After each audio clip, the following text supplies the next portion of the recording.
আজকে আমি তোমাদের সাথে খুবই ছোট্ট একটি ক্লাস শেয়ার করব, কিন্তু এই ক্লাসটির মাধ্যমে জানবো কিভাবে অতি সহজে ইংলিশটা বলতে পারি, কিভাবে ইংলিশটা তৈরি করতে পারি। ওকে, আই ডু আমি করি, আই ইট আমি খাই, আই গো আমি যাই। এখানে তুমি আয়ের পরে যে কোনো ভার্বের প্রেজেন্ট রূপটা ইউজ করবা তাহলে হবে। এখানে আয়ের পরিবর্তে যে কোনো সাবজেক্ট হতে পারে, তাদের সাথে শুধু ভার্বের যে মূল রূপটা রয়েছে প্রেজেন্ট রূপটা সেটা বলবো। ওকে, আই উইল ডু আমি করব, আই উইল ডু আমি করব, আই উইল ইট আমি খাইব, আই উইল গো আমি যাইব। ওকে, আর যখন বলবো আমি করতে চাই, খেতে চাই, যেতে চাই, সেই ক্ষেত্রে বলবো আই ওয়ান্ট টু ডু আমি করতে চাই, আই ওয়ান্ট টু ইট আমি খেতে চাই, আই ওয়ান্ট টু গো আমি যেতে চাই, আই ডু আমি করি, আই উইল ডু আমি করব, আই ওয়ান্ট টু ডু আমি করতে চাই। এই ডু ভার্বটা যেভাবে ইউজ করেছি এভাবে যদি শিখতে পারি আমাদের পক্ষে সহজে ইংলিশটা বলা সম্ভব। এখানে সবার সাথে হবে কি, ভার্বের যে প্রেজেন্ট রূপটা রয়েছে সেটা শুধু বলবো, শুরুতে সাবজেক্ট, তারপরে শুধু ভার্বের প্রেজেন্ট রূপটা বলবো তাহলেই হবে। এখানে শুরুতে সাবজেক্ট, তারপরে হবে কি উইল, তারপর শুধু ভার্বের প্রেজেন্ট রূপটা বলবো তাহলে হবে। এখানে শুরুতে সাবজেক্ট, তারপর ওয়ান টু, ওকে, তারপর শুধু ভার্বের প্রেজেন্ট রূপটা যদি বলতে পারি তাহলেই কিন্তু আমাদের ইংলিশটা হয়ে যাচ্ছে। ওকে, আমি মনে করি ক্লাসটি তোমার দেখা উচিত, আমি মনে করি আমার ইংলিশ শেখা উচিত, আমি মনে করি আমার সেখানে যাওয়া উচিত। যখন এই ধরনের কথা বলবো আজকের পর থেকে কিভাবে সহজ ইংলিশে বলতে পারি তার জন্য তোমাকে এই সেন্টেন্সটি ফলো করতে হবে। যখনই এরকম কোনো একটি বাংলা কথা বলবো যে আমি মনে করি আমার কাজটা করা উচিত, শুরুতে বলবো কি I think, I think I should, I think I should, তারপর যে কাজটা আমার করা উচিত, তোমার করা উচিত, তার করা উচিত, সেটা শুধু এখানে বলবো, তার প্রেজেন্ট রূপটা শুধু উল্লেখ করব তাহলে হবে। যদি এখানে ভার্বের প্রেজেন্ট রূপটা বলতে পারি তাহলেই কিন্তু ইংলিশটা হয়ে যাবে। এখন যদি বলি আমি মনে করি আমার যাওয়া উচিত, I think I should go, আমি মনে করি আমার যাওয়া উচিত, I think I should learn English, আমি মনে করি আমার ইংলিশ শেখা উচিত।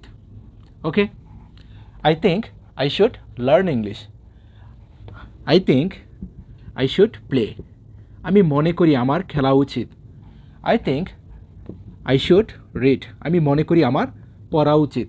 এখানে তুমি শুধু ভার্বের প্রেজেন্ট রূপটা যদি বলতে পারো তাহলে হবে। যে মনে করে তাকে এখানে বলবো, যার করা উচিত তাকে এখানে বলবো তাহলেই হবে।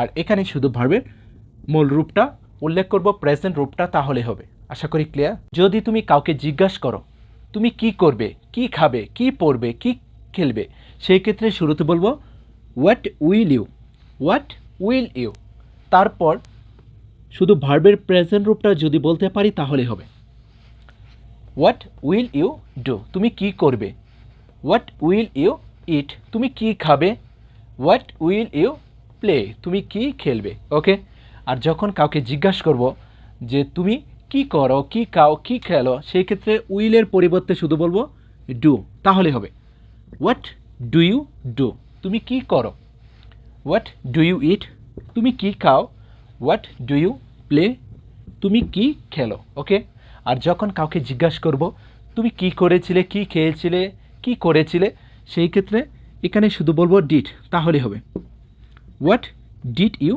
ডু, তুমি কি করেছিলে, হোয়াট ডিড ইউ ইট, তুমি কি খেয়েছিলে, হোয়াট ডিড ইউ প্লে, তুমি কি খেলেছিলে। খুব সহজ। যখন জিজ্ঞাসা করব কি করবে, হোয়াট উইল ইউ, কি করো, হোয়াট ডু ইউ, কি করেছিলে, হোয়াট ডিড ইউ। এভাবে যদি শিখতে পারি সবার পক্ষে ইংলিশটা বলা সম্ভব। কিভাবে অতি সহজে ইংলিশটা বলতে পারি তার জন্য আরেকটি গুরুত্বপূর্ণ ক্লাস আমি তোমাদের সাথে শেয়ার করব। আশা করি ক্লাসটি তোমাদের খুবই কাজে লাগবে। যখনই বলবো আমি যাইতেছি, আমি খাইতেছি, আমি পড়তেছি, আমি লিখতেছি, সেই ক্ষেত্রে বলবো আই অ্যাম।